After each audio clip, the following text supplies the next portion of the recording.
Shalom, saudara terkasih, kita perlu mengerti bahwa sesungguhnya hidup ini bukanlah milik kita, tapi milik Tuhan. Kita baca di dalam 1 Korintus pasal yang ketiga ayat yang ke-16, tema firman Tuhan pagi hari ini adalah hidup di dalam selera Tuhan. Ya, saudara, setiap orang pasti punya selera. Setiap kita pasti punya selera, ya. Tapi bagi hari ini kita mau belajar untuk mengerti selera Tuhan.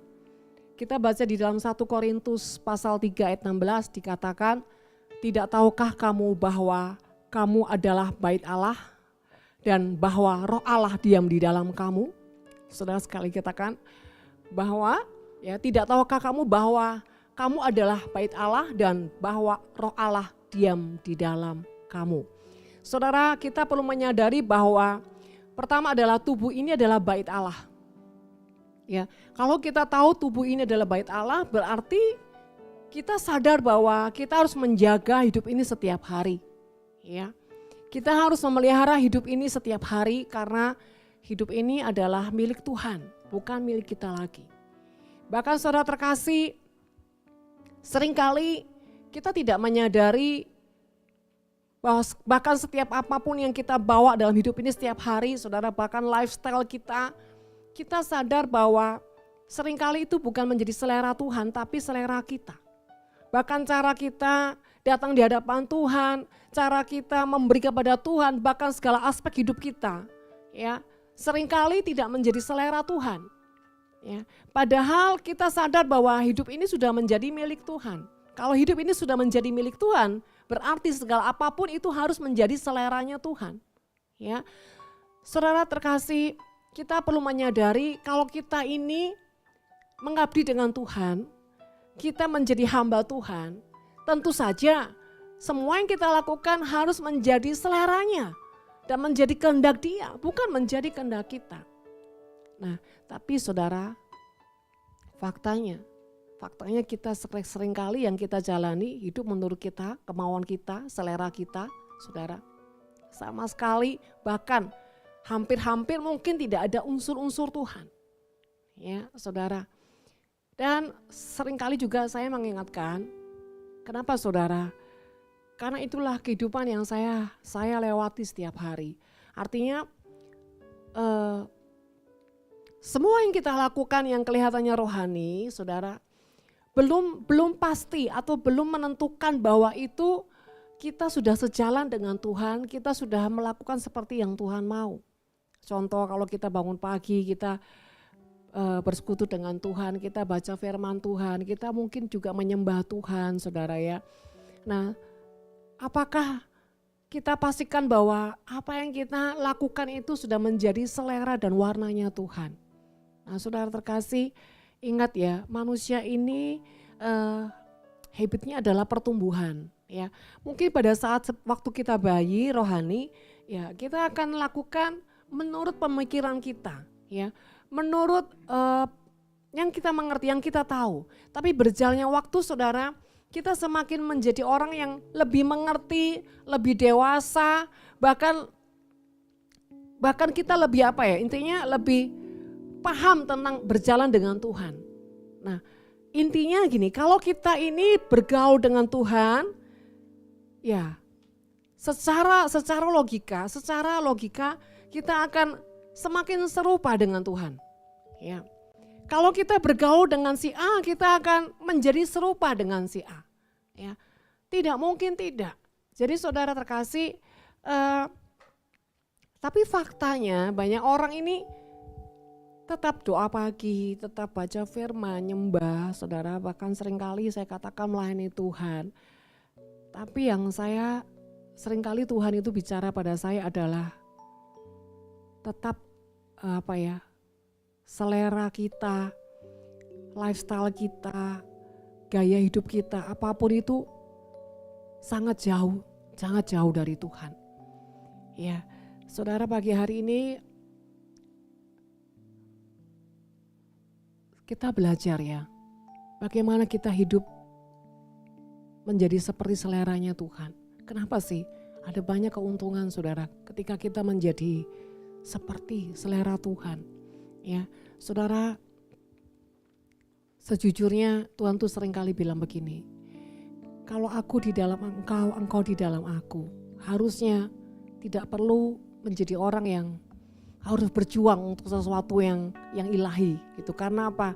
Kalau Tuhan sudah otomatis di dalam kita, kita tuh nggak perlu seperti orang bergulat gitu ya. Nah saudara, intinya gini, seringkali dalam ilustrasi itu kalau kita sebagai murid sedang menghadapi ujian. Kalau kita ini tiap hari rajin belajar, rajin mengevaluasi setiap pelajaran yang kita terima. Di saat kita tiba-tiba kita harus ujian, saudara, kita nggak perlu lagi membuka buku-buku bahkan dari bab 1 sampai bab yang terakhir, saudara ya. Karena kita setiap hari sudah menjalankan itu, kita sudah belajar banyak hal, kita bahkan sudah bergaul dengan ilmu-ilmu yang kita dapat dari kita belajar dengan guru kita. Saudara, begitu juga kita dengan Tuhan. Ya, di saat ujian-ujian itu sedang kita hadapi, kita harusnya punya kesadaran yang terjaga bahwa kita sedang diuji Tuhan, kita sedang mengalami sesuatu dengan Tuhan. Bahkan saudara, ketika kita menyadari, kita sadar bahwa bagaimana kita bisa lulus, ya tentu saja saudara, kita harus memakai cara Tuhan. Kita harus bertanya dengan Tuhan, kita harus memakai cara Tuhan, dan kita juga harus bersandar kepada Tuhan. Nah, kembali lagi, tubuh kita adalah bait Roh Allah. Saudara, satu hal yang kita perlu renungkan pagi hari ini. Sudahkah kita hidup mengatur hari-hari demi hari seperti selera Tuhan, seperti maunya Tuhan? Ataukah kita hidup menjadi tetap seperti orang dunia, seperti orang yang tidak mengenal Tuhan? Tetap kita mengatur diri kita dengan maunya kita, bukan dengan maunya Tuhan. Saudara, sadar ya, kita ini sudah tidak punya hak lagi atas tubuh kita. Saudara, banyak di luar sana orang begitu ketakutan dengan kondisi pandemik seperti ini. Tetapi sesungguhnya kalau kita ini jadi orang yang di dalam Tuhan, kita tidak perlu takut. Saudara, karena apa? Tuhan di dalam kita. Dia menjaga kita, Dia menaungi kita. Bahkan saudara, Dia mengendalikan apapun yang ada di dalam kita. Asal apa? Kita memberikan hidup kita sama Tuhan. Kita jangan bawa hidup kita untuk kita kendalikan sendiri. Tapi kita mau bawa hidup kita mau menyerahkan kepada Tuhan. Saudara, perhatikan dari sepanjang pujian tadi, semuanya bicara tentang hidup yang dipersembahkan, hidup yang diberikan pada Tuhan, hidup yang kita serahkan untuk Tuhan yang mengendalikan kita. Saudara, mari saudara, yuk kita belajar menghormati Tuhan ya. Dimanapun saudara ada, tenang. Jangan sampai benih iblis curi dalam hidupmu sehingga kau enggak dapat sesuatu dari Tuhan. Ya, saya minta saudara tetap belajar menghormati Tuhan. Saudara, saya ini terasa ya kalau yang bergabung dengan tidak duduk di tempat, dengan kemana-mana, dengan tidak fokus, saya di sini saya berasa. Ya, saudara, saya bisa saja menyampaikan aja firman Tuhan. Tanpa mau peduli, tanpa mau pusing, saudara mau dengar atau tidak, saudara mau duduk fokus atau tidak, saya bisa saja. Tapi saya tidak melakukan itu. Karena saya tidak mau saudara tidak mengalami Tuhan. Saudara tidak terima berkat Tuhan, saudara tidak terima benih yang ilahi. Saudara, mari hormati Tuhan. Kembali lagi, tubuh ini adalah milik Tuhan. Mari jangan perlakukan tubuhmu dengan seenakmu. Tapi perlakukan tubuhmu menjadi seperti yang Tuhan mau. Dengan cara kita menghormati Tuhan. Dengan kita mau mendengarkan Tuhan bicara pada kita. Ya, saudara, yang kedua adalah Roh Allah itu di dalam kita. Ya, kita sadar bahwa Roh Allah itu di dalam kita. Artinya, saudara, kalau Roh Allah di dalam kita tidak perlu menjadi orang yang takut, saudara, menghadapi apapun. Kenapa? Roh Allah tinggal di dalam kita. Dia yang akan mengendalikan sesuatu, semuanya di dalam kita. Ya, jadi saudara terkasih, kalau kita begitu ketakutan, kalau kita begitu cemas, saudara, hari-hari ini bahkan semenjak pandemik nih saudara, banyak orang jadi stres, Ujungnya sampai hampir-hampir gila saudara. Hampir-hampir saudara tidak punya kesadaran. Bahkan saudara hampir-hampir menjadi orang yang hilang ingatan. Saudara kenapa bisa terjadi seperti itu saudara? Awalnya berasal daripada rasa ketakutan. Saudara, rasa takut itu memang Tuhan berikan kepada setiap manusia. Tapi saudara, tujuan daripada Tuhan membuat manusia takut itu supaya dia sadar dia tidak bisa hidup tanpa Tuhan. Dia harus hidup mengandalkan Tuhan. Bayangkan kalau manusia tidak punya rasa takut saudara. Dia tidak akan pernah merasa membutuhkan Tuhan. Justru itu Tuhan berikan rasa takut ini supaya manusia sadar dia butuh Tuhan dan dia tidak bisa hidup tanpa Tuhan. Tapi seringkali saudara, iblis mengambil alih rasa takut ini dengan ketakutan. Cara bagaimana iblis mengambil alih semua ini saudara? Dengan membuat kita menjauh dari Tuhan. Dengan membuat kita hidup takut akan Tuhan. Saudara, seringkali Tuhan bicara begini. Kalau masih ada ketakutan di dalam kita, itu tandanya kita jauh dari kasih akan Tuhan. Saudara, jadi saudara terkasih, ketika saya merasa saya begitu ketakutan, saya sadar kasih Tuhan dalam hidup saya sudah mulai berkurang. Ya, bahkan mulai hilang. Kenapa saudara? Karena ketakutan itu mulai melanda saya. Saudara terkasih, jadi itu menjadi satu warning buat saya ketika saya mulai ketakutan.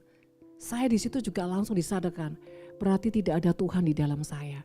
Berarti kasih Tuhan di dalam saya sudah tidak ada.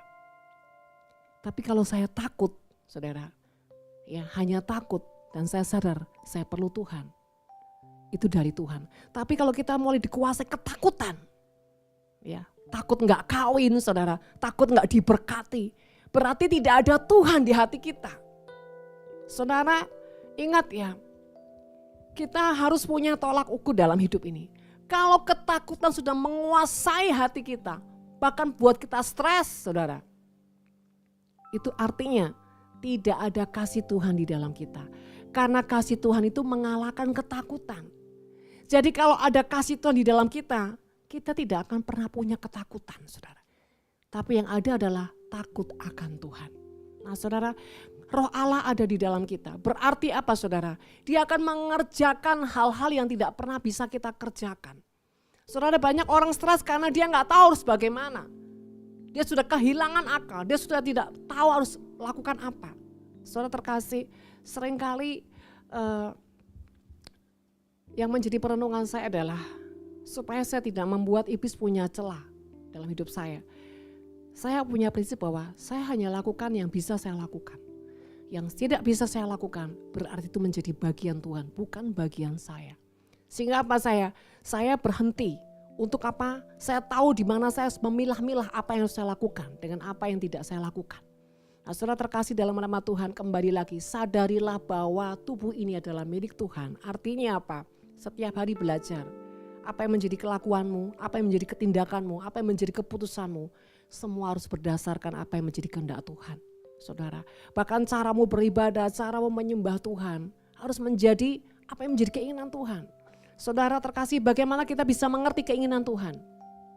Saudara, semalam ketika saya sedang mempersiapkan ibadah pagi hari ini, ketika saya mempersiapkan lagu, ya saya cuma hanya mengosongkan diri aja saudara. Saya mengosongkan diri, saya juga belum dapat firman Tuhan, belum dapat rema sesuatu.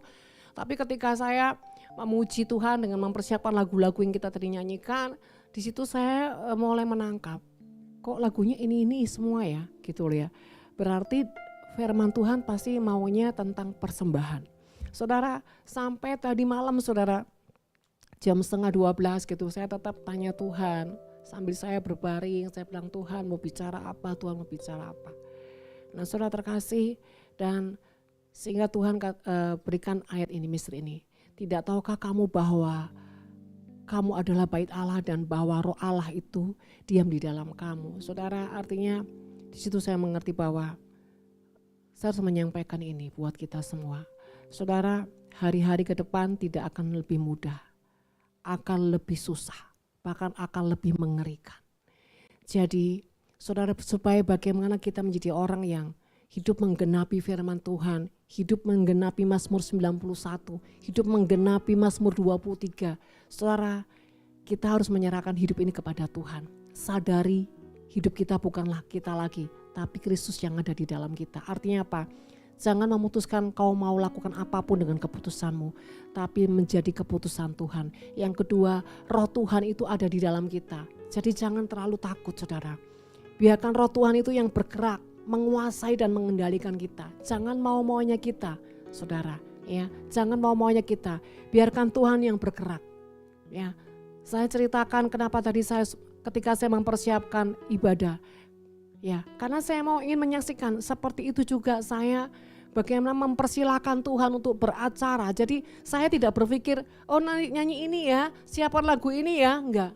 Tapi saya membiarkan diri saya tenang dan saya membuat Tuhan berbicara di hati saya sehingga saya mendapatkan rema yang dari Tuhan sehingga keluarlah pujian yang keluar dari mulut saya dan itulah yang dari Tuhan. Yang kedua, saudara, ketika saya mempersiapkan firman Tuhan, saya hanya bertanya, Tuhan apa yang harus saya sampaikan Tuhan. Dan saudara, ketika saya mendapat ayat firman Tuhan tentang tahukah kamu bahwa kamu adalah bait Allah, saudara. Dan kalau itu dari Tuhan, jadi nyambung, saudara. Dari pujian ke firman jadi nyambung. Nah itu tanda dari Tuhan. Kita pagi hari ini mau belajar untuk bagaimana kita mendengar suara Tuhan. Dan kalau itu dari Tuhan, saudara, pasti akan apa? Berkesinambungan, pasti saling kait-mengkait, saudara. Ya, saudara terkasih dalam nama Tuhan. Dan di sini membuktikan bahwa ada Tuhan di dalam kita. Ya, beda kalau kita ini jadi orang yang mencari-cari ini misalkan kita ingin menyiapkan lagu, saudara. Tiba-tiba kita misalkan memilih dengan pikiran kita, dengan selera kita. Oh, kita nyanyi ini aja. Nah, terus untuk nyambung ke pujian ini, saudara, ya. Kita juga bisa tanpa Tuhan dengan mencari ayat untuk apa? Bisa mencocokkan antara pujian dan firman. Tetapi saudara, saya percaya kalau itu bukan dari Tuhan, itu tidak akan mengubah apapun dalam hidup kita. Tapi kalau itu dari Tuhan, itu akan berdampak buat setiap kita. Nah, saudara terkasih, rema. Kalau rema itu dari Tuhan, dia akan apa? Mengubahkan hidup kita. Ya, saudara. Nah, saudara terkasih, yang kedua, kita akan menginjak yang kedua. Bagaimana kita bisa mengenal selera Tuhan? Roma 12 ayat 1. Firman Tuhan berkata, karena itu saudara-saudara demi kemurahan Allah, aku menasihatkan kamu supaya kamu mempersembahkan tubuhmu sebagai persembahan yang hidup, yang kudus, yang berkenan kepada Allah. Itu adalah ibadahmu yang sejati. Saudara, yang kedua adalah di mana kita harus mempersembahkan hidup ini. Yang pertama tadi adalah kita sadar bahwa hidup ini adalah tubuh ini adalah bait roh Allah dan roh Allah ada di dalam kita. Ya, artinya kita tidak berjalan sendiri, tapi ada Tuhan di dalam kita. Ya, yang kedua adalah persembahkan hidupmu, ya, menjadi persembahan yang hidup, saudara, bukan yang mati, saudara. Kenapa, saudara? Karena faktanya seringkali, saudara, kita ini mempersembahkan yang mati di hadapan Tuhan, saudara. Faktanya bagaimana? Kenyataannya seperti apa kalau kita mempersembahkan yang mati di hadapan Tuhan? Karena dari sepanjang mungkin kita memuji Tuhan, ya kita menyembah Tuhan, bahkan doa-doa yang kita naikkan, saudara. Bahkan ketika kita baca firman, semuanya itu bukan dari Tuhan. Contohnya seperti apa? Misalkan, saudara, ya kita nyanyi dengan selera kita nyanyi maunya kita, saudara ya. Karena apa? Kita sedang terobsesi misalkan dengan masalah kita, ya. Sehingga apa, saudara? Kita menjadi yang kita nyanyikan semua tentang hal-hal yang tentang kita, bukan tentang Tuhan. Ini contoh. Misalkan saya lagi dalam pergumulan, mungkin sakit, saudara ya. Ya, secara logika saya akan nyanyi, darahmu Yesus, sucikan daku, darahmu Yesus, bebaskanku. Ya, saudara, saya akan nyanyi tentang sesuatu yang ada kaitannya dengan kesembuhan. Ya. Tapi ketika saya datang dalam hadirat Tuhan, ya, saya mengosongkan diri saya. Saya sedang apa? Bertanya dengan Roh Kudus, apa yang saya harus bawa di hadapan Tuhan ketika saya memuji Tuhan. Ternyata Tuhan mau supaya saya menyembah Tuhan atau memuji Tuhan dengan keagungan untuk bangsa. Sehingga saudara, tiba-tiba yang saya dapat di rema di hati saya itu nyanyi tentang bangsa. Ya, misalkan seperti ini. Hatiku rindu melihat kemuliaan-Mu. Hatiku rindu melihat curahan kuasa-Mu di tanah tercinta, negeriku Indonesia. Ku berdoa Indonesia penuh kemuliaan-Mu, Indonesia bagi kemuliaan-Mu. Saudara, padahal di tengah saya kondisinya misalkan ini lagi sakit secara fisik. Tapi ketika saya datang dalam hadirat Tuhan, saya sedang bertanya dengan Tuhan, penyembahan apa yang Tuhan mau saya bawa di hadapannya. Dan Tuhan berikan rema lagu ini, saudara. Dan ketika saya nyanyikan ini dengan sungguh-sungguh, saudara, artinya apa? Tuhan sedang berkata begini, pikulah kuk yang kupasang dan belajarlah kepadaku, sebab aku lemah lembut. Ya, kuk yang kupasang itu ringan dan bebanku pun ringan, saudara. Artinya apa, saudara? Artinya Tuhan sedang berbicara pada saya gini, jangan pusingin nak penyakitmu, jangan pusingi fisikmu, ya. Tapi pikulah kuk yang kupasang. Artinya gini loh, saudara, Tuhan sedang berbicara bahwa negerimu, bangsamu di dalam doa-doamu. Tuhan sedang mengajarkan bahwa kita tidak boleh hidup dengan keegoisan kita, hanya berpusat pada keadaan kita. Tapi Tuhan mau, doakan bangsamu. Nah, ini yang saya maksud, saudara. Ya, atau bisa juga lagi kita punya pergumulan ekonomi, saudara.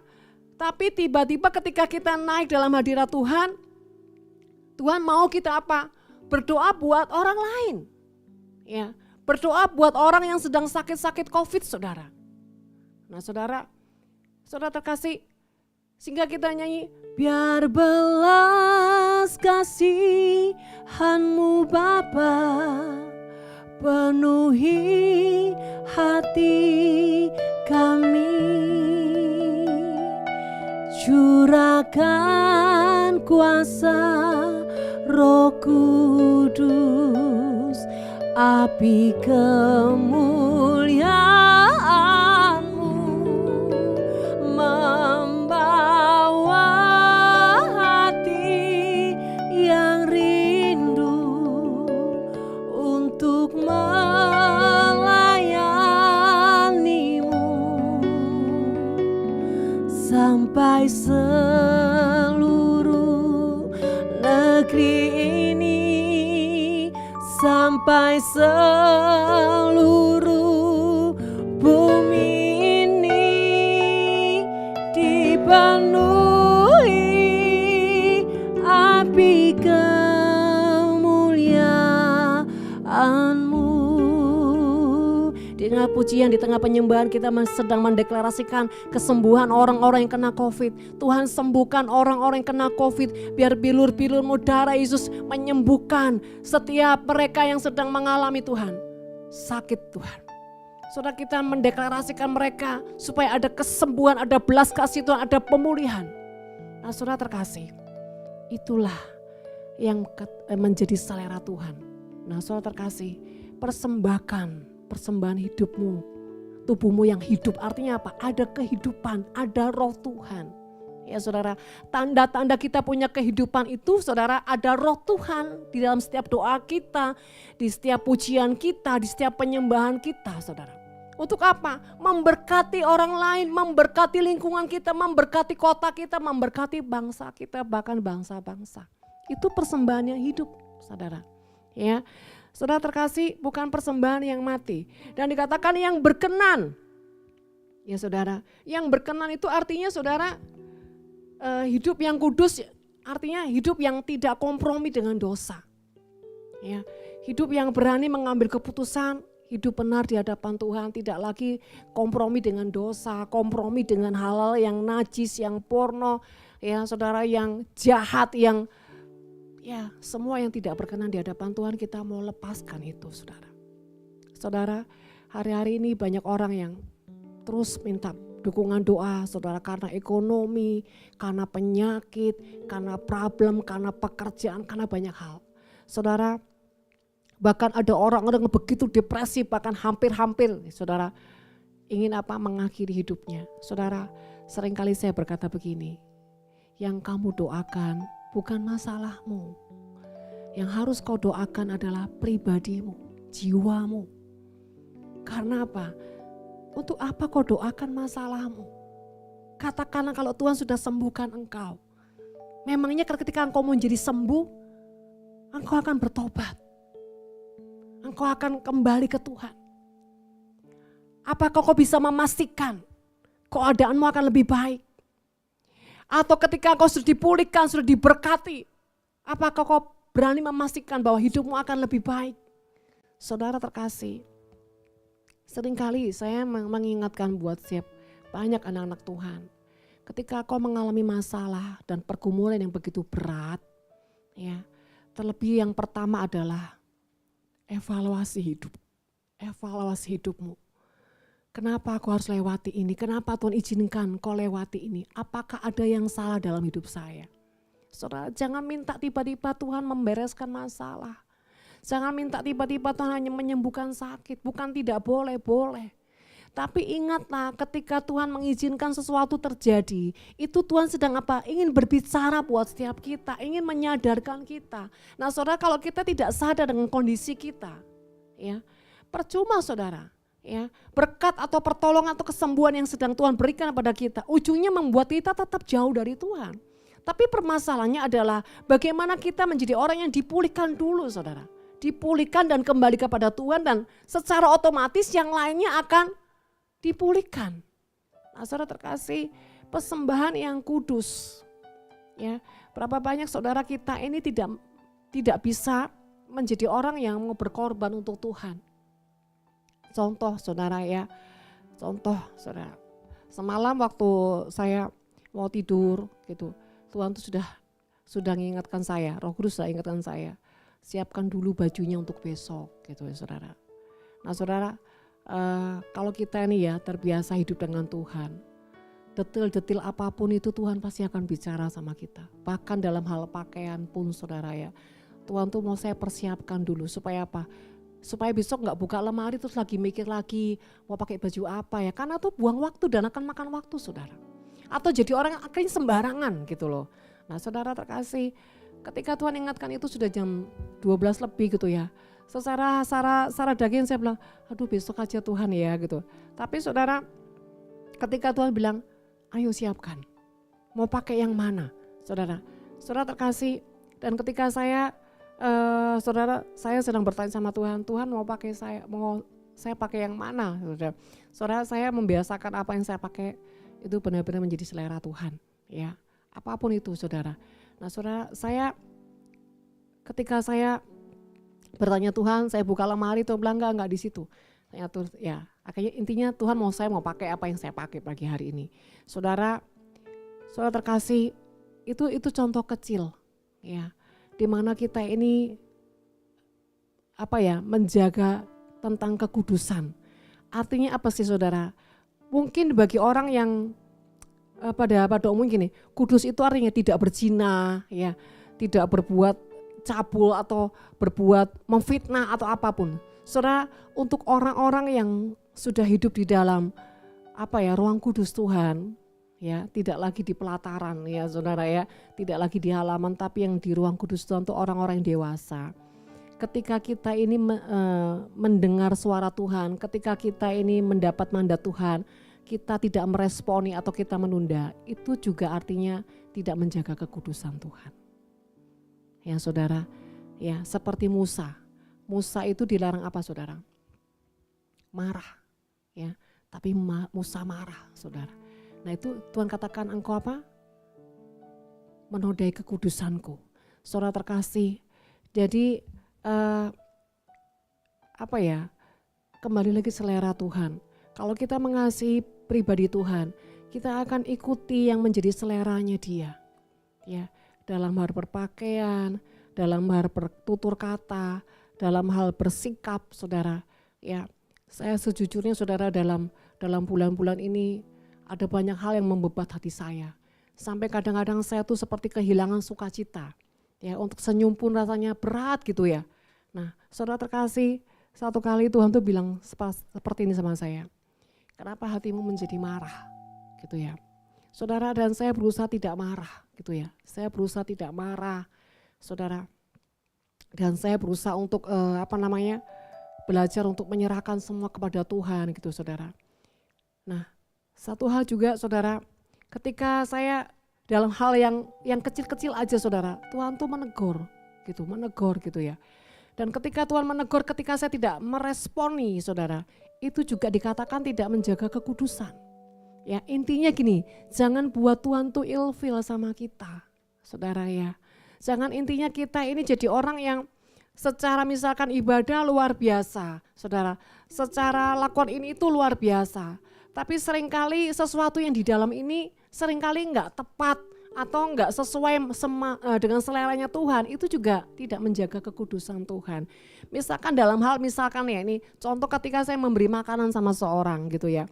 Tuhan tuh gerakkan saya memberikan makanan gitu saudara ya. Hanya porsi aja saudara, misalkan Tuhan mau supaya porsinya tuh agak dibesarin sedikit gitu ya. Atau misalkan saya sedang memberi umpama itu 5 potong, Tuhan mau saya kasih tuh 6 potong gitu ya. Hanya selisih 1 potong aja saudara. Ya, dan ketika saya tidak dengan sengaja untuk tidak meresponi Tuhan ya, dengan tidak sengaja saya seperti orang ya gegabah aja saudara. Artinya saya ambil dan udah saya kasih itu loh. Tapi sebenarnya Tuhan sudah bicara gini, tambahin lagi 1 potong gitu misalkan. Tapi saya mengabaikan itu seperti saya nggak mau mendengarkan.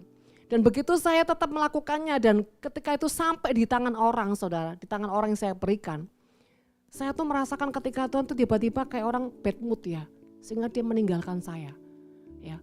Wah, kalau udah rasa seperti itu saya langsung seperti kayak kehilangan Tuhan itu, waduh buat saya seperti aduh minta ampun ya. Tapi kalau saya mau ulangi lagi misalkan ya, saya mau ulangi itu kayak udah Tuhan sudah ilfil.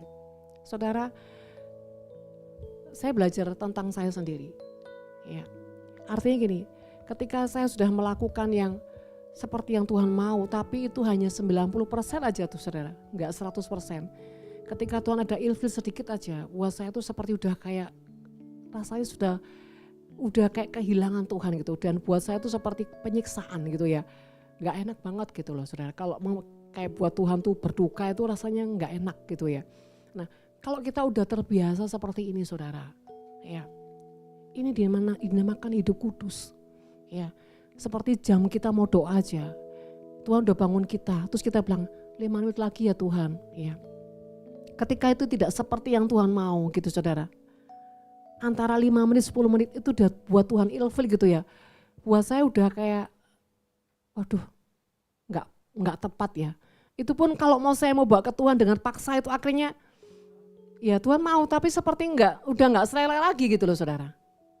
Ya, itu bicara tentang kekudusan di mana tentang udah level kedewasaan ya saudara ya. Kekudusan itu seperti itu. Jadi kenapa Tuhan ajarin kita supaya tepat saudara? Bukan Tuhan egois. Kalau kita ini tepat saudara ya, sesuatu yang kairos, sesuatu yang tepat membuat iblis tuh gak punya celah. Nah saudara, Tuhan tuh ajarin kita supaya segala sesuatu itu tepat supaya iblis tuh gak punya celah. Gak ada ruang sedikit pun untuk iblis apa? Masuk dan mengotori. Itu maksudnya Tuhan. Tapi seringkali saudara kita tuh melakukan di hadapan Tuhan tuh seringkali blepotan. Ya, istilahnya itu blepotan. Bukan aja nggak tepat tapi ya asal-asalan gitu loh saudara, asal-asalan. Ya kita ibadah asal-asalan gitu ya.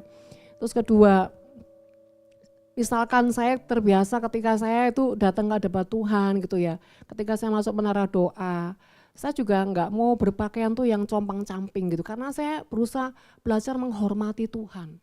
Ya saya berusaha menghormati Tuhan. Jadi makanya saya tuh kalau ada orang-orang yang datang kepada Tuhan dengan pakai celana pendek, pakai hot pants, apalagi saudara tidak menghormati Tuhan tuh saya aduh gimana gitu saudara ya. Nah saudara terkasih, kadang-kadang kita tuh suka sembarangan, kita sembrono gitu saudara ya. Coba kita belajar dari saudara-saudara kita sepupu yang ketika mereka tuh sholat, mereka tuh dalam kondisi bajunya bersih, mereka pakai sarana sholatnya juga bersih, mereka tempatnya juga bersih. Coba anak-anak Tuhan lebih condong sembarangan. Nah, saudara terkasih, di sini loh kita mau belajar arti kekudusan Tuhan. Ya, kita mau beri yang terbaik. Karena apa, saudara? Kembali lagi pada selera Tuhan. Kalau kita terbiasa dengan selera yang benar, yang bersih, saudara ya, kita pun juga akan menuai hal yang sama dari Tuhan. Ya, yang selanjutnya dikatakan yang kudus, saudara, yang berkenan. Jadi berkenan ini menurut pikiran Tuhan, ya, bukan berkenan menurut kita, tapi berkenan menurut Tuhan. Banyak orang yang berkenan menurut pemikirannya, menurut kebenarannya sendiri, saudara. Misalkan ya, contoh, banyak orang yang menganggap begini, yang penting ibadah, yang penting doa, yang penting persembahan. Nah, ini dalam hal persembahan, saudara. Banyak orang itu misalkan gini, mau persembahan di dalam gereja. Saudara, dia tidak mempersiapkan, tapi dia seperti mengabaikan gitu, saudara. Giliran dia ada persembahan gitu, saudara, ya dia tinggal bahkan gini, berani dia bermain dengan Tuhan, memberikan yang asal-asalan. Ya, saudara, tapi tidak memberikan yang terbaik. Nah, di sini cara Tuhan mendidik saya. Ketika saya mempersembahkan, saudara, saya harus tanya sama Tuhan. Dalam hal persembahan, saya harus tanya dengan Tuhan. Berapa yang Tuhan mau? Saudara, itu yang dikatakan selera Tuhan. Bukan yang menurut selera kita. Tapi banyak anak-anak Tuhan ketika memberikan persembahan, dia asal comot aja. Bahkan ada orang yang berani dengan sengaja memberikan yang terkecil, saudara. Itu menghina Tuhan namanya. Saudara terkasih, ada banyak hal kita melakukan hal-hal yang tidak berkenan di hadapan Tuhan. Cara kita memakai keuangan kita sembrono, kita sembarangan. Ya, kalau untuk kita makan, kita keluarin sebanyak mungkin, bahkan membuat perut kita puas dan kenyang. Tapi giliran untuk memberikan kepada Tuhan, memberikan kepada saudara-saudara yang tidak mampu, kita menganggap itu seperti sesuatu yang sepele, saudara. Bahkan misalkan contoh ya, seringkali yang saya alami ya, ketika kita sedang mengumpulkan baju-baju bekas untuk kita berkati orang lain, saudara. Banyak orang yang kirim-kirim itu, waduh, seperti mengirim yang tidak layak. Yang harusnya itu sudah dibuat kain pel, saudara, mereka kasih untuk apa? Tuhan. Ini aduh, ya itu seringkali kami itu alami nih ya. Kalau misalkan ada orang-orang yang, Bu, kirim baju-baju bekas ya. Saudara, ketika dibuka itu semua sudah tidak layak. Waduh, saudara, kalau saya aja sebagai manusia tuh nangis, saudara ya. Gimana Tuhan? Ini loh, sikap yang kurang ajar. Ini sikap yang kurang ajar di hadapan Tuhan. Serius. Ya, ini menghina Tuhan. Saudara, ketika engkau memperlakukan saudaramu dengan tidak sopan, ya, menganggap sesuatu yang remeh, saudara, itu namanya juga menghina Tuhan. Ini contoh misalkan ya, dari hal yang sepele. Misalkan saya itu terbiasa dididik orang tua saya, kalau menyajikan pada seseorang, entah itu tamu, entah siapa, dengan tidak memakai nampan, ini namanya enggak sopan, saudara. Ini juga namanya juga mengotori kekudusan Tuhan, saudara. Karena kita anggap pokoknya disodorkan, untung dia disajikan sesuatu gitu. Saudara, kalau saya belajar dalam hal apapun, saya enggak mau sembarangan. Ya saudara, kita kalau mau memberi itu harus punya sikap hati. Walaupun itu hanya air putih, saudara, tapi miliki sikap hati. Bukan masalah air putihnya, tapi sikap hati. Saudara, kemarin malam, saudara, tiba-tiba ada seorang ibu ya saudara, dia memberikan saya persembahan, saudara. Persembahannya enggak banyak, saudara. Tapi saya tahu kondisi ibu ini seperti apa. Kondisi ibu lagi susah dalam hal keuangan, sangat-sangat kritis dalam keuangan. Dan ketika dia bilang, Bu, saya sudah, Bu ada berkat sedikit untuk ibu, saudara. Ketika saya buka tuh, saya kayak mau nangis, hati saya tuh seperti teriris-iris gitu loh, saudara.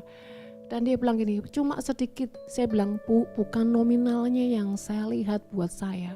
Bagi saya bukan nominalnya, tapi hati ibu. Saudara, nominalnya cuma sedikit. Tapi buat saya itu sudah buat saya nangis, saudara. Karena apa? Saya lihat hati ibu ini luar biasa. Dia dalam kondisi yang dia sendiri sudah kolaps, saudara ya. Dalam hal keuangan. Dia masih mikirkan orang lain. Saudara, ini yang membuat hati Tuhan itu tersentuh. Sekali lagi uangnya enggak seberapa, tapi hati ibu ini loh. Saya tahu kondisinya seperti apa. Dan saya bilang, Bu, next enggak usah seperti ini. Didoakan aja saya sudah berterima kasih. Saudara, saya juga perlu dukungan Bapak Ibu Saudara dalam doa. Saya juga manusia biasa, perlu disupport, perlu didukung doa saudara. Ya, saudara, saya hari-hari ini diperlihatkan Tuhan dengan orang-orang yang benar-benar itu menggugah hati Tuhan. Ya, dengan pemberian-pemberian yang ini contoh ya saudara. Ada orang juga dalam kondisinya tuh sangat gak bagus juga saudara. Kemarin siang itu saudara, tiba-tiba seorang gadis ini telepon saya, "Bu, saya ada sepotong kue buat ibu," gitu loh. Saudara, dan dia kirim pakai Gojek saudara. Gojeknya udah berapa? Saudara, itu cuma sepotong kue gitu loh. Dan ketika saya terima, saya juga kaget ya gitu loh. Dan dia bilang gini, telepon dia nangis, "Bu, cuman sedikit. Jujur Bu, ini tadi saya pergi sama temen, ya di tengah jalan teman saya tuh kasih saya kue. Dan saya tuh bener-bener, wah kue ini saya suka dan saya lapar Bu. Tapi tiba-tiba saya ingat ini ibu suka banget kue ini gitu loh. Dan saya teringat ibu gitu loh." Terus dia bilang, "Nah, saya jadi gak tega mau makan ini karena saya ingat ibu." Saudara, ketika dia cerita seperti itu, saya tuh sampai nangis. Saya bilang, "Kamu ini luar biasa ya." Saudara, jadi saya tuh sampai lihat kuenya tuh sampai saya pun nggak tega makan gitu loh.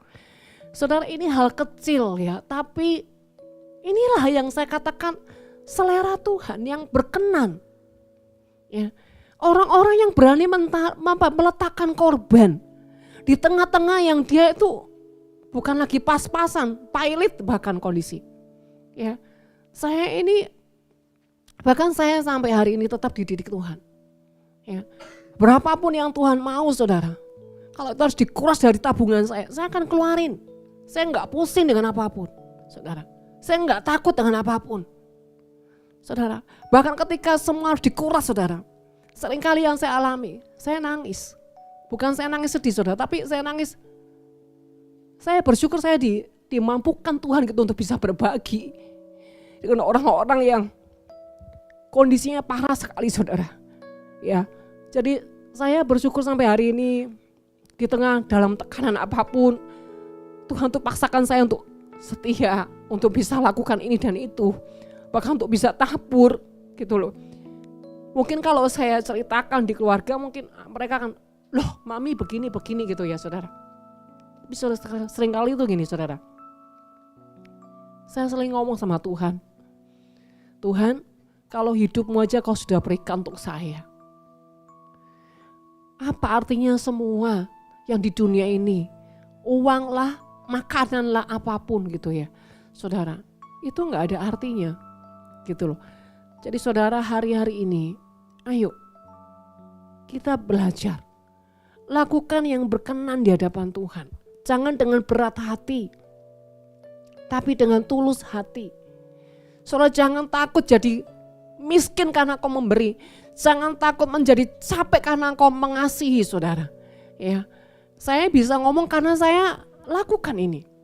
Ya, dimana dalam kondisi saya juga mengalami banyak tekanan, tapi dimana saya juga harus tetap mengasihi saudara ya.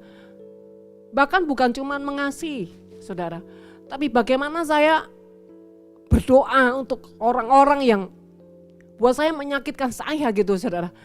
Saya berdoa yang terbaik buat hidupnya, mengasihi seperti saya mengasihi diri saya saudara ya. Banyak hal saudara, di masa-masa pandemi seperti ini, Tuhan mau lihat orang-orang yang murni hatinya, orang-orang yang mau melakukan yang terbaik saudara. Ya, saudara terkasih, ingat ketika doa-doamu tidak didengar Tuhan, mari cross check dirimu. Apa ada yang salah?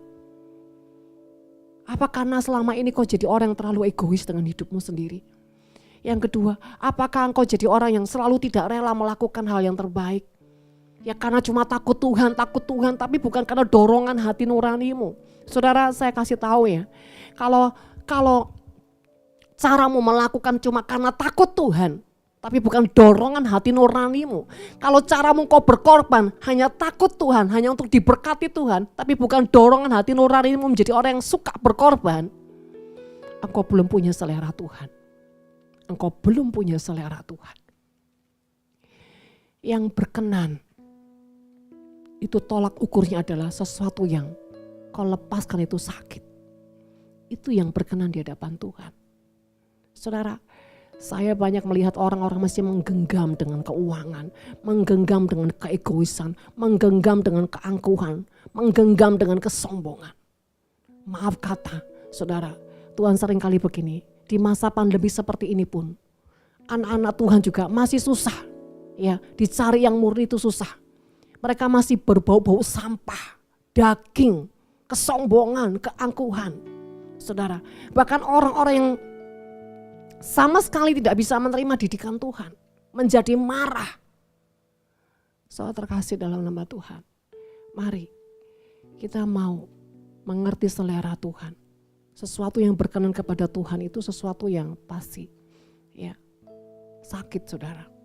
Ya, saudara terkasih, kalau kita ini menjadi orang yang punya gaya hidup selalu berkorban, ya, tidak mencari kepentingan sendiri, tapi selalu menjadi orang yang bagaimana jadi berkat buat orang lain, peduli sama orang lain, peduli untuk kebutuhan orang lain, bahkan gini, berani habis-habisan saudara. Ya, saya mau kasih tahu saudara, kalau engkau gak berani habis-habisan untuk Tuhan lewat saudara-saudaramu, engkau gak akan layak terima kemenangan Tuhan. Saya bukan berarti kita gak punya hikmat atau menjadi orang yang bijaksana untuk menabung saudara. Tapi bagaimana Tuhan aja kalau menurut saya. Ada orang bilang ini, Bu, apakah kita gak boleh menabung? Boleh, sampai bilang gak boleh. Tapi kalau kau menabung itu karena di dalammu ada roh mamon, hati-hati, itu manipulasi roh jahat. Saudara, ada banyak orang yang begitu sibuk tapi Tuhan katakan aku tidak mengenal engkau. Karena kesibukanmu itu hanya engkau lakukan dengan kekuatanmu, engkau tidak mengandalkan aku. Saudara, saya mau kasih tahu ya, apapun yang kita lakukan untuk Tuhan bahkan, tapi kita tidak bergantung dengan Tuhan, kita tidak lakukan seleranya Tuhan, semua itu dianggap nol sama Tuhan. Itu enggak ada artinya, enggak ada gunanya. Kenapa? Karena bukan seleranya Tuhan kok. Jadi saudara terkasih, semua yang kita lakukan yang dikemas secara rohani itu tidak menjamin, ya. Tetapi yang menjamin adalah apakah yang kita lakukan sudah seperti yang Tuhan mau. Saudara, tanda-tandanya yang kita lakukan seperti yang Tuhan mau, itu pasti kita akan banyak tantangan. Pasti kita akan banyak tantangan. Dan tantangan-tantangan itulah membuktikan yang kita lakukan itu seleranya Tuhan. Tapi kalau tidak ada tantangan, membuktikan itu bukan seleranya Tuhan. Karena apa? Dunia tidak menolak. Kalau sampai dunia menolak, itu tandanya kita sedang melakukan selera Tuhan. Yang terakhir saudara, kita akan baca di dalam Roma 12 ayat yang kedua. Janganlah serupa dengan dunia ini, tetapi berubahlah oleh pembaharuan budimu, sehingga kamu dapat membedakan manakah kehendak Allah yang baik, yang berkenan kepada Allah yang sempurna. Jadi saudara terkasih, yang selanjutnya adalah ini bicara tentang kita tidak boleh menjadi serupa dengan cara pandang atau pola pikir seperti orang dunia. Ya saudara ya. Dengan apa? Cara berpikir yang sia-sia, cara berpikir yang sembarangan. Ya saudara ya. Tapi Tuhan mau kita menjadi orang yang punya pembaharuan akal budi. Atau cara berpikir kita. Atau hikmat Tuhan. Nah saudara terkasih, hari-hari ini kita dibutuhkan ya yang namanya hikmat Tuhan. Untuk bagaimana kita bisa membedakan mana yang Tuhan dan mana yang bukan Tuhan. Ya saudara. Nah sekali lagi, seleranya Tuhan. Saudara, selera Tuhan adalah semua yang kita lakukan itu harus berdasarkan hikmat Tuhan. Ya. Nah saudara termasuk gini ya, bagaimana yang dimaksud dengan hikmat Tuhan? Saudara, hikmat Tuhan itu pasti tidak sesuai dengan logika kita. Ya. Saudara, hikmat Tuhan itu bicara sesuatu yang ilahi, sesuatu yang enggak bisa dicampur adukan dengan nalar manusia. Ya, hikmat Tuhan itu ada pikiran Tuhan yang tak terselami, ya, yang begitu dalam, yang begitu besar, saudara. Nah, Artinya begini, kalau secara manusia dalam pandemi seperti ini semua akan apa? Berhemat. Karena apa? Ada masa susah, saudara. Nanti ini akan misalkan ke depan akan semuanya mahal, sembako mahal ini. Karena kemarin saya lihat ya, harga emas sekarang sudah mencapai sampai 900 gitu saudara ya. Wah, saya bilang mengeri sekali ya saudara. Artinya ke depan akan semakin mahal. Dan saudara, sehingga banyak orang mulai apa? Berhemat sehingga menjadi apa? Orang yang mencintai dirinya sendiri ya, menjadi hamba uang. Tapi saudara, kalau kita dengan Tuhan itu beda. Cara berpikir kita itu beda. Di masa-masa susah ini ya, inilah saatnya untuk kita menabur. Menabur saudara. Kenapa saudara? Kalau benih itu tidak kau tabur saudara, kau tidak akan pernah menuai. Dari mana kau akan menuai kalau kau tidak pernah menabur dalam hidupmu? Saudara terkasih, dan kita percaya saudara, benih yang kita dapat itu dari Tuhan. Kalau benih itu dari Tuhan, benih itu enggak akan pernah habis saudara. Kecuali apa? Kalau kita tidak membuat benih itu ditabur saudara. Ya, kalau benih itu cuma kita simpan, benih itu tidak akan melipat gandakan dirinya. Karena apa saudara? Kita simpan. Tapi kalau benih itu kita tabur, maka seperti saluran pipa air yang terus mengalir. Saudara terkasih dalam nama Tuhan, hari-hari ini Tuhan bawa saya terus melakukan ini dan itu saudara. Ya, bahkan seperti saya tadi ngomong, habis-habisan. Saudara, kalau kita enggak habis-habisan untuk Tuhan, enggak akan saudara kita berkenan di hadapan Tuhan. Saya ngomong secara jujur aja, ya saya ini orang yang tidak pandai bicara saudara ya. Apalagi kalau suruh khotbah, saya ini bukan ahlinya di sana saudara. Ya, saya ini sukanya nyembah ya. Nyembah Tuhan, muji Tuhan, tapi kalau sudah khotbah saya merasa saya ini masih kurang ya di sana. Saya masih belum bisa saudara. Tapi karena saya hanya mau taat dengan Tuhan ya, dengan keterbatasan yang ada, saya mau tetap melakukan apa yang Tuhan mau saudara. Supaya apa? Saya bisa membuat hati Tuhan senang di dalam keterbatasan saya. Yang kedua, dalam kondisi apapun kalau Tuhan tetap suruh saya tetap belajar untuk taat. Tetap taat saudara ya. Jadi kembali lagi selera Tuhan dalam hidup ini. Semua yang kita lakukan pertama saudara, kita sadar kita adalah tubuhnya Tuhan, baitnya Tuhan. Jangan kita gunakan untuk sesuatu yang sesuatu yang tidak berkenan di hadapan Tuhan. Cara kita, waktu kita, bahkan sikap kita sampai tidak memuliakan Tuhan, tidak menyertakan Tuhan. Saudara, yang selanjutnya adalah roh Tuhan ada di dalam kita. Jangan kita isi hal-hal yang kotor saudara, hal-hal yang negatif, hal-hal yang jahat di mata Tuhan. Apalagi saudara, hal-hal yang memanipulasi Tuhan. Jauhkan semua itu daripada kita. Karena membuat kita kehilangan Tuhan. Yang kedua saudara, di mana kita persembahkan hidup ini kepada Tuhan sebagai persembahan yang hidup, bukan persembahan yang mati saudara. Jadi persembahan hidup itu segala sesuatu kita harus taat dengan Tuhan. Bukan menurut pemikiran kita, bukan menurut logika kita, tapi menurut apa yang menjadi kemauan Tuhan. Ya, kemauan Tuhan. Ya, utamakan apa yang menjadi kehendak Tuhan dulu dalam hidup kita. Jangan utamakan apa yang menjadi kehendak kita, kemauan kita. Ya, bahkan doa-doa yang kita naikkan ketika itu belum didengar Tuhan, kita jadi marah, kecewa, berontak dengan Tuhan saudara. Tapi ketika doa-doa itu belum dijawab Tuhan, bila kita menjadi pribadi yang sabar menanti waktunya Tuhan, kita mengerti bahwa di balik semua yang Tuhan tunda ini ada sesuatu yang baik, ada sesuatu yang luar biasa. Kita belajar untuk percaya dengan yang namanya waktunya Tuhan. Ya, dan saudara terkasih, persembahkan hidup ini saudara, persembahan yang kudus artinya kita tidak lagi kompromi dengan cara-cara dunia, dengan sembarangan saudara ya, dengan hal-hal yang kita tahu itu Tuhan nggak suka ya. Cara kita, saya katakan cara kita memberi ya, baik itu memberi secara finansial, memberi waktu kita, memberi kebaikan atau apapun saudara yang kita lakukan untuk Tuhan ya, hendaklah kita lakukannya dengan kasih ya.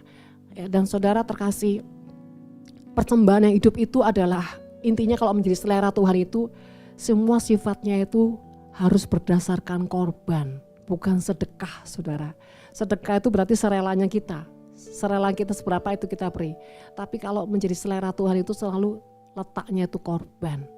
Ya saudara, ya jadi Saya itu merenungkan begini saudara. Waktu itu kenapa ya begitu cepat ya?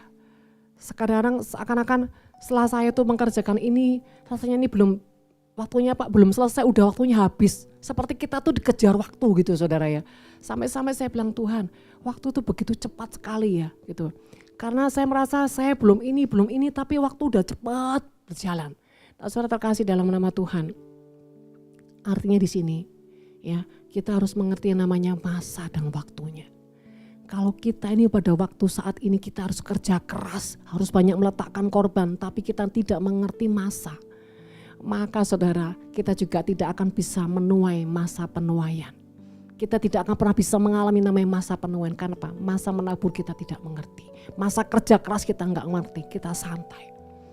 Jadi saudara terkasih, bahkan saudara hari-hari ini kalau kau sedang dituntut banyak sama Tuhan, jangan menjadi marah. Saudara, saya tuh seringkali ya dalam bulan-bulan ini mencium bau orang-orang yang hatinya tuh penuh tidak rela gitu saudara ya. Jadi itu benar-benar saya secara manusia aja udah kayak sesek gitu saudara kalau melihat atau merasakan orang-orang yang gak bisa diatur, gak bisa dikendalikan, yang tidak punya kerelaan. Dalam hati saya selalu ngomong gini, kamu ini kasihan, udah capek-capek tapi Tuhan gak selera sama kamu. Udah capek-capek tapi Tuhan tuh ilfil sama apa yang kamu kerjakan. Sudah capek-capek tapi semua dibuat Tuhan tuh nol, gak ada gunanya. Saudara terkasih sehingga apa? Saudara, kita bisa tahu dari mana? Ketika apa yang kita lakukan tuh Tuhan suka dan Tuhan ilfil.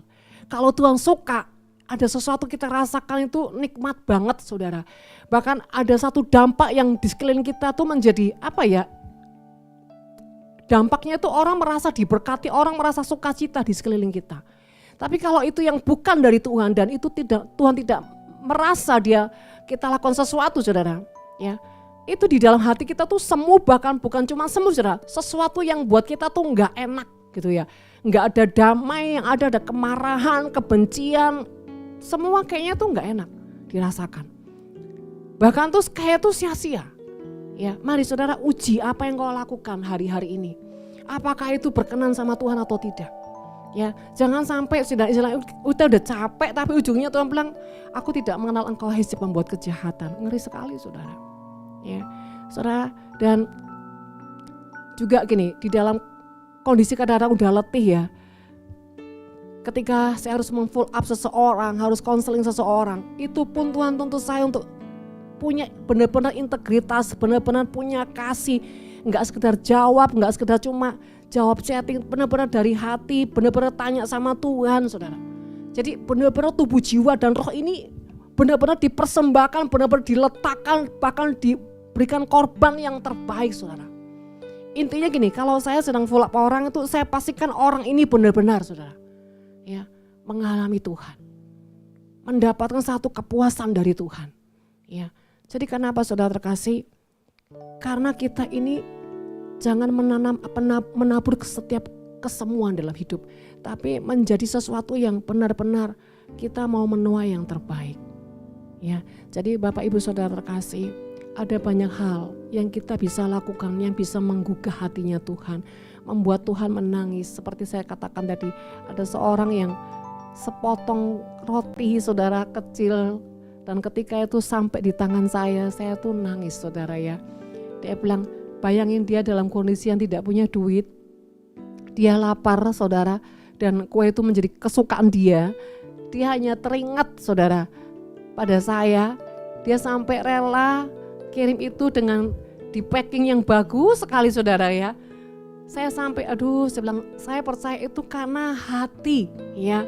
Kalau hati ini gimana ya? Bukan nilai kuenya tapi hatinya ini loh saudara. Di situ Tuhan tuh membahas banyak hal sama saya tentang kedalaman kasih, tentang kedalaman cinta, tentang kedalaman korban. Dan saudara endingnya saudara, malamnya itu tiba-tiba jam 9:30 gitu ya. Dia chatting saya dan dia kirim foto. Dia dapat kue itu jauh lebih besar dari yang dia udah kasih ke saya. Bahkan saudara, dia juga dapat berkat cukup besar saudara ya buat dia. Jadi dia sampai nangis, dia sampai berlutut saudara di hadapan Tuhan. Dan di situ Tuhan mengajarkan apa sama dia? korban yang kau letakkan itu menyenangkan hatiku. Saudara, orang ini gak pernah dengar suara Tuhan. Tapi tiba-tiba dia tuh mendengar suara Tuhan dengan audible. Korban yang kau letakkan bagiku tuh menyenangkan hatiku. Saudara, dan di situ saya cuma kirim gambar orang yang nangis gitu saudara. Dengan dipeluk. Saya bilang, biarkan kau selalu punya seleranya Tuhan. Nah saudara terkasih, pagi hari ini, sudahkah yang kita lakukan ini menjadi selera Tuhan? Sudahkah yang kita lakukan menjadi kehendak Tuhan? Apakah kita lebih banyak membuat Tuhan ilfil dengan apa yang kita lakukan? Apa yang kita lakukan itu semua hanya sekedar saudara? Apakah hanya karena takut akan Tuhan? Saudara terkasih, jangan sampai hanya takut akan Tuhan, tapi harus dari dorongan hatimu karena kau mengasihi Tuhan, kau mengasihi jiwa-jiwa, kau mengasihi, kau mencintai dengan apa yang kau lakukan. Maka itu akan banyak mengubah kehidupanmu. Saudara terkasih, mari kita tutup Alkitab kita. Kita merenungkan bahwa sudahkah kita menjadi pribadi yang mengerti selera Tuhan, bahkan selera Tuhan menjadi selera kita. Saudara, kalau kau melakukan segala sesuatu sampai kepada selera Tuhan, saya mau katakan, kau tidak perlu takut lagi dengan apapun yang kau harus hadapi. Bahkan persoalan pergumulan yang kau lewati, satu persatu Tuhan bereskan. Percayalah, ketika kau punya keputusan untuk melakukan segala sesuatu menurut seleranya Tuhan, bukan seleramu, maka Tuhan akan memberikan bukan hanya yang baik, tapi yang terbaik buat hidupmu. Terima kasih ya Bapa. Roh Kudus, jamah setiap kami. Beri kami hati yang sungguh-sungguh mengasihi Tuhan. Beri kami hati yang mengerti akan selera-Mu Tuhan. Tidak lagi hidup dengan keegoisan. Jangan lagi Tuhan kau biarkan kami kehilangan Engkau Tuhan. Tapi beri kami hati yang selalu mengalami Engkau Tuhan. Terima kasih ya Bapa. Terima kasih Tuhan.